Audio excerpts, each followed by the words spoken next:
and the stars are out by twos and threes. The little birds are piping yet among the bushes and trees.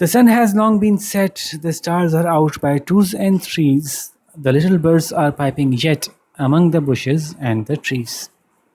There's a cuckoo and one or two thrushes, and a far off wind that rushes, and a sound of water that gushes, and the cuckoo's sovereign cry, and the cuckoo's sovereign cry fills all the hollow of the sky.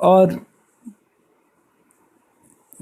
دور دراز سے چلتی ہوئی تیز ہوا وہ بڑی تیزی سے گزر رہی ہے، تو اس کے تیزی سے گزرنے کی وجہ سے بھی ایک ہوا کی چلنے کی آواز چلتی ہے نا، وہ اپنی جگہ ایک آواز بھی چل رہی ہے، اور اس کے ساتھ ساتھ ایک پانی کی بہنے کی بھی آواز آ رہی ہے۔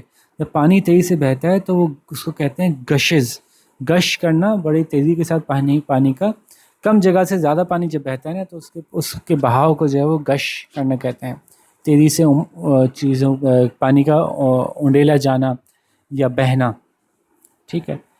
تو ایک طرف پرندوں کی وہ آوازیں آ رہی ہیں، عام کچھ پرندوں کی، مختلف چھوٹے چھوٹے پرندوں کی، ایک طرف ہوا جو کہ فار آف ونڈ، دور دراز کی ہوا جو بڑی تیزی سے چلتی ہوئی آ رہی ہے، تو اس کی ہوا کے رش کرنے کی وجہ سے، ہوا کے تیز چلنے کی وجہ سے ایک کی آواز چلتی چلی آ رہی ہے، ساتھ میں پانی کی جو نہر کہیں قریب میں چل رہی ہے، تو اس نہر کی تیز رفتار پانی کے چلنے کی وجہ سے ایک مزید آواز پیدا ہو رہی ہے، مکس کر کے آواز بڑی زبردستی، اور اس درمیان میں اتنا سناٹا ہے، بالکل خاموشی سی ہے، اور یا تو ہوا ہے یا پانی ہے یا کچھ تھوڑے بہت پرندے ہیں، اور اس دوران اچانک سے آواز آ جاتی ہے کوئل کی، زبردست، بہت ہی زبردست سی، میٹھی میٹھی سی زبردستی کوک کی۔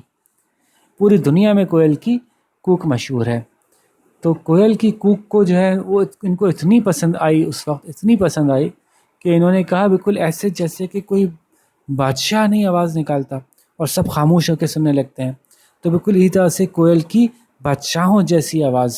یہاں کرائے کو مطلب جو ہے وہ رونا نہیں ہوگا بلکہ ایک چلانا ہوگا، لیکن چلانا بھی نہیں سمجھا جائے، آواز لگانا، اور اچھا ہی ترجمہ تو یہی رہ گیا کوئل کی کوک۔ تو ان تمام اس پورے موقع میں ان تمام آوازوں کے ساتھ کوئل کی بادشاہوں جیسی کوک کی آواز آئی، شاہانہ کوک کی آواز آئی کوئل کی، اور پورا آسمان جو تھا نا وہ اس سے بھر گیا، ایسا کہ جیسا ایسا لگ رہا تھا کہ آسمان اس کی آواز سے پہلے بالکل خالی تھا۔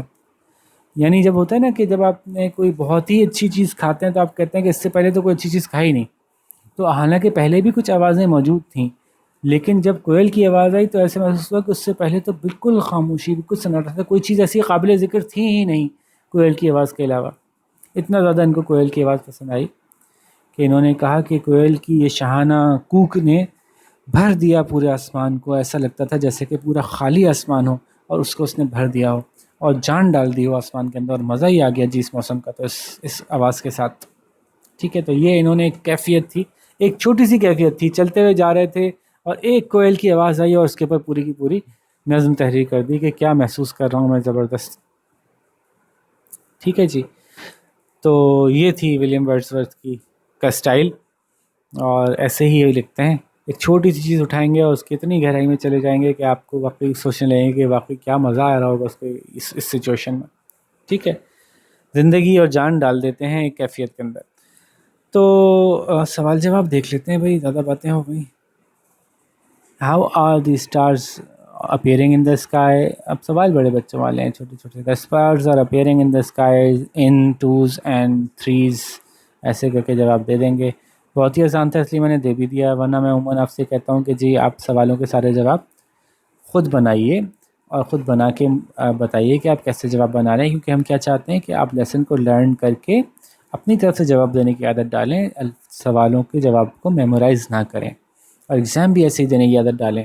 اور تیاری کیسے ہوگی؟ جب آپ خود سے جواب دینے کی کوشش کریں گے، سوالوں کے جواب لکھیں گے، پھر چیک کروائیں گے کہ میرے جواب کیسے ہیں، پھر اس میں جو امپرومنٹ کی گنجائش ہوگی اس کو امپروو کریں گے، پھر اگلے چیپٹر کے سوال دیکھیں گے، پھر ان کو خود کرنے کی کوشش کریں گے، پھر اس میں تھوڑی امپرومنٹ ہوگی، تو ایسے کرتے کرتے آپ بک کے اینڈ تک پہنچیں گے تو آپ خود سے جواب لکھنے کے عادی ہو چکے ہوں گے۔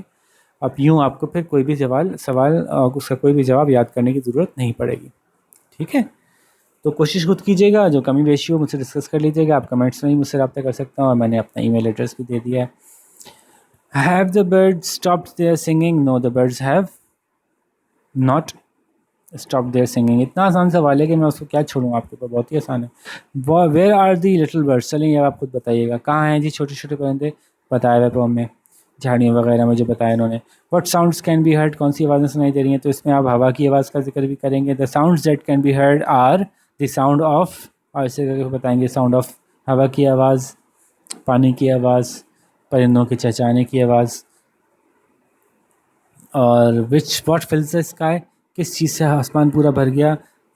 تو آپ بتا سکتے ہیں بہت آسانی سے کہ ڈیش ڈیش ڈیش فلز دی اسکائی، ٹھیک ہے۔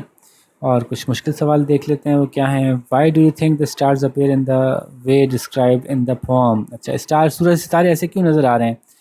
دا stars appear in the way described in the poem because. ٹھیک ہے، یہ ذہن میں رکھیے گا کہ یہ بیکاز سے ڈائریکٹ جواب نہیں لکھا جائے گا کبھی بھی، سوال کے کانٹیکسٹ کو سامنے رکھتے ہوئے پھر جواب بنایا جائے گا.